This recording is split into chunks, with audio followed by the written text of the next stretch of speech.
Estou cansado. Deu uma sede. Serviçal, água. Finalmente. Minha banda está calor aqui. Ai, que maravilha. Podemos gravar então? Olha, não gostei da sua câmera. Chega um pouco mais pra frente. Isso. Você um pouco mais pra cá e pega meu melhor ângulo, ok? Tá ótimo. Pode parar de abanar. Já está abanando demais. Demais. E quem nunca sonhou em ser rei? Ter sua vontade obedecida pelos outros, mandar e desmandar nas coisas. Na Europa da Idade Média, o poder dos reis era bem limitado. Quem mandava mais era o senhor feudal. Só que no final da Idade Média as coisas começaram a mudar e o rei foi adquirindo cada vez mais poder e conseguindo subordinar a população e alguns funcionários à sua vontade. E como é que isso aconteceu? Sei não. A gente vai ver agora no Tempo de Estudar.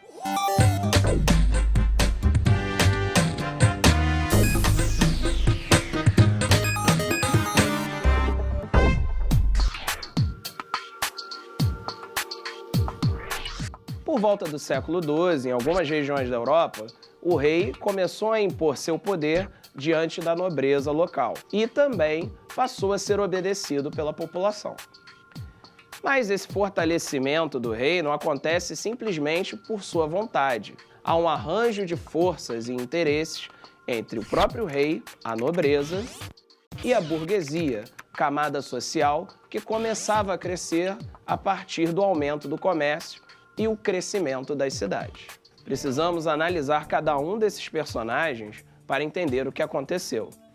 A nobreza, que era formada pelos donos de terra, estava em decadência, ameaçada cada vez mais pelas revoltas camponesas que estavam começando a crescer na Europa.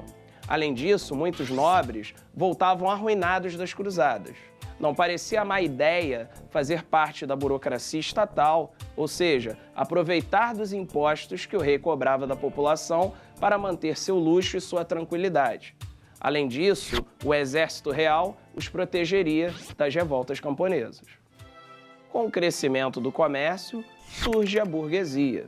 A burguesia tinha interesse no fortalecimento do poder real por dois motivos. O primeiro deles, que ficava mais fácil comercializar seus produtos, tendo sempre os mesmos pesos e medidas, além da mesma moeda. Na Idade Média, de um feudo para o outro, as moedas trocavam, se variavam os pesos e as medidas. Imagina que complicado era comercializar desse jeito.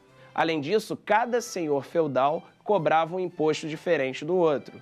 Com o rei, isso seria diferente. Seria um só imposto pago em todo o reino. E os monarcas, o que eles ganhavam com isso?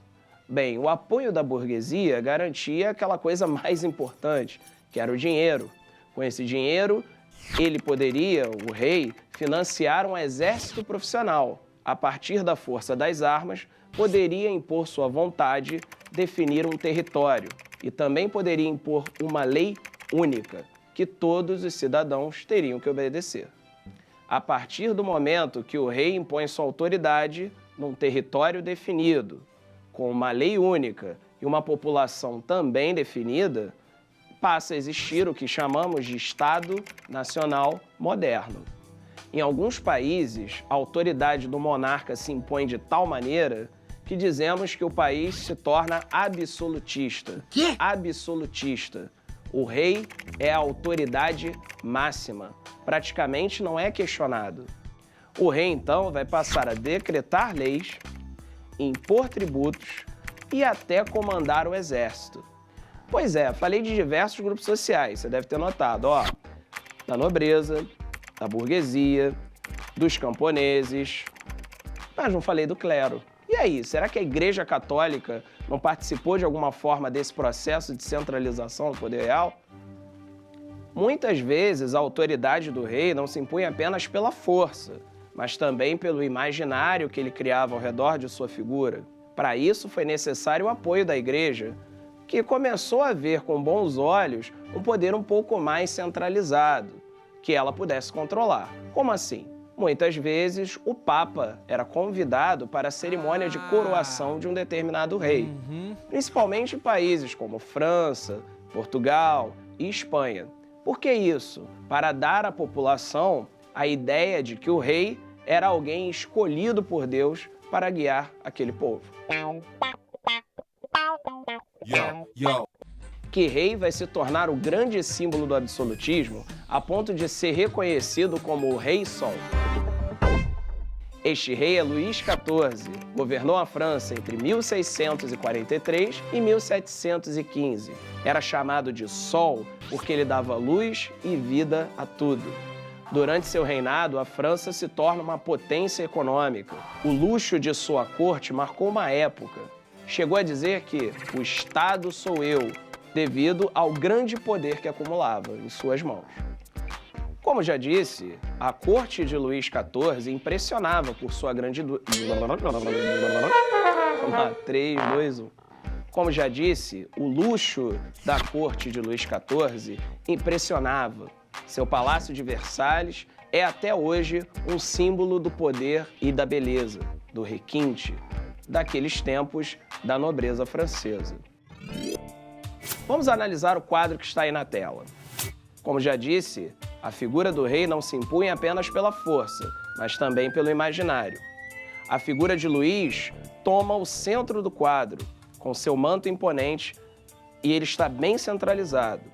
Provavelmente ele era calvo, usava perucas para disfarçar isso, que era um hábito comum, uma moda comum do antigo regime. Isso dá a ele majestade. Conta-se que Luís era baixo, o que era resolvido com o uso de sapatos com saltos. Vale lembrar que boa parte dos franceses não conhecia seu monarca. As dificuldades de locomoção e de comunicação fazia com que ele fosse reconhecido apenas pelos quadros. Então, meu amigo, se você se preocupa com a sua imagem na rede social, se preocupa com a roupa que você vai usar, a paisagem que você vai fotografar, o rei se preocupava com isso muito antes de existirem as máquinas fotográficas. E nesse tempo de estudar, a gente viu como o rei foi concentrando cada vez mais poderes em suas mãos. Isso, vimos, não se deu apenas pela vontade do rei, mas por um arranjo político entre o próprio rei, a nobreza e a burguesia. Em alguns países, inclusive, com o apoio da Igreja Católica. A isso chamamos de absolutismo, quando o monarca concentra todos os poderes em sua mão. A gente se vê numa outra história. 3, 2, 1, claquete. O rei vai impor leis, decreta leis e impor tributos. Vamos lá. Não, eu errei completamente. Eu chutei assim porque... Ih, caraca, vai dar. Não, parecia Marideia. Putz, Marideia.